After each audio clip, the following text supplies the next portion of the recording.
why can't I stop sinning? Let me help you to break the cycle.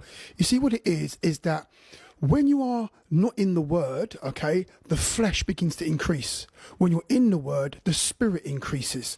So what you'll find is that when you're not in prayer and you're not doing the spiritual basics, you'll find that your resisting or your power to resist sin starts to go down, okay?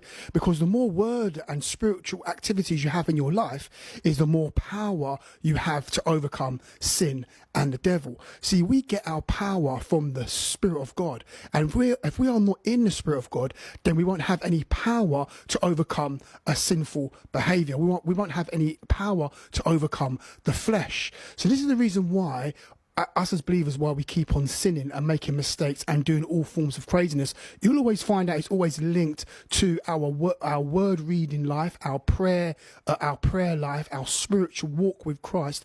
You'll find out it's linked to that. So unless you're in God's presence, is the more sin is going to increase, or the more sinful behavior, sinful mindset, demonic onslaught upon your mind will continue to increase the less you're in the word. But the more spiritual you are, is the less these things will begin to have a hold, or the less these things will have a hold over you and over your life. This is the reason why your spiritual life is under consistent attack from the enemy, because the enemy knows that if he can sever you from the Spirit of God, from the power of God, from the presence of God, then from the purposes of God, then what happens is that your life starts going downhill, because sin starts to increase and your power and your strength inside you to resist it's non-existent. You can't do it. So we can't stop sinning unless we're in the presence of God, unless we're following the Spirit. If you're not following the Spirit, you won't have the power or the strength to be able to resist the devil or be able to, stop sinning. So today,